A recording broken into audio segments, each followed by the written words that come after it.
Om Kausalya Supraja Rama Purva Sandhya Pravartate. In May 1990, the first major Hindu temple ever constructed in New England was consecrated in the Boston suburb of Ashland. Inside the central sanctuary is the image of Sri Lakshmi, the Hindu goddess of wealth and prosperity. To the right is a shrine housing the image of Vishnu, the supreme god in the Vaishnava tradition. And to the left is a shrine housing the image of Ganesh, the ever-popular elephant-headed god, considered to be the remover of obstacles. These granite images, called murtis, were crafted by ritual artists brought over from India and consecrated during an entire week of ceremonies. They were bathed in tubs of flowers, grains, and water, and by countless Sanskrit hymns. Their eyes were ritually opened, their breath ritually activated, and these Hindu deities became divine residents of suburban Boston.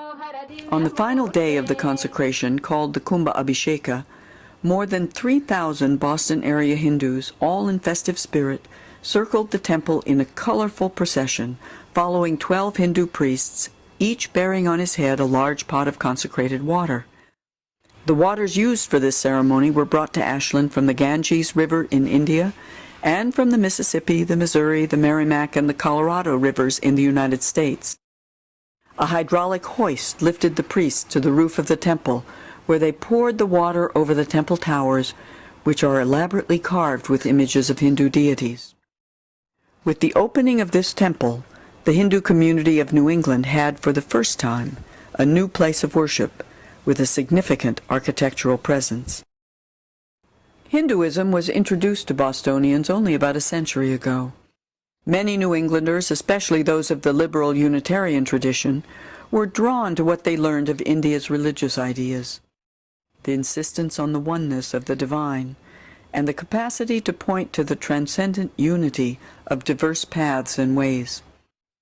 The first experience of a Hindu that Bostonians had was seeing and hearing a handsome 30-year-old reformer named Swami Vivekananda, who visited Boston for a month in the summer of 1893, on his way to the World's Parliament of Religions in Chicago. He had taken a ship from Calcutta to Vancouver and then traveled by train to Chicago, arriving more than a month early for the Parliament. Today, the Vedanta Society of Boston is located in the Back Bay area and has been headed by Swami Tyagananda since 1998. He believes that over the past few decades, the Vedanta Society has seen a change in the demography of its members. A membership once dominated by non-Indians, attracted to the philosophy of the Vedanta, has seen a growth now in the number of South Asians with the new immigration that has followed the post-1965 Immigration and Nationality Act. In 1965, a 69-year-old Hindu guru named A.C. Bhaktivedanta Swami Prabhupada arrived in New York. Soon, the International Society for Krishna Consciousness was founded. Called ISKCON, it popularized the bhakti or devotional form of Hindu worship in America and attracted many young American followers. In addition to its daily pujas and aratis, the ISKCON temple in Boston organizes the annual Rath Yatra, where the images of Krishna are taken out in procession on a chariot around Boston Common. And also it celebrates Janmashtami, the birthday of Lord Krishna.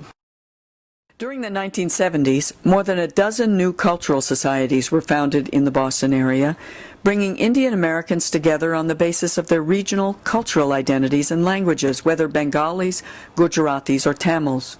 And they gather for festivals. The New England Marathi Mandal, for example, gathers to celebrate Ganesh Chaturthi. The Kerala Association brings both Hindus and Christians together for Onam, the Harvest Festival. And Prabhasi, founded to promote Bengali language, culture, and arts, celebrates Durga Puja, the festival of the goddess. More than 100 years after Swami Vivekananda planted the seeds of Vedanta in American cities, the Hindu tradition has truly taken root in America, and in ways Vivekananda could scarcely have imagined.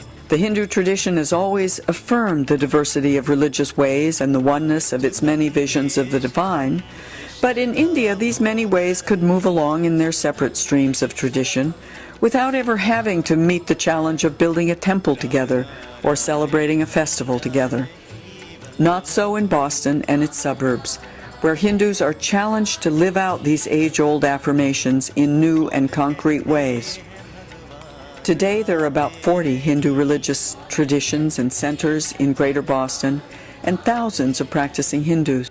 While Hindu centers grow in America, it's also true that the children of recent Hindu immigrants bring into being an American Hinduism that will become part of the pluralistic fabric of Hinduism in America.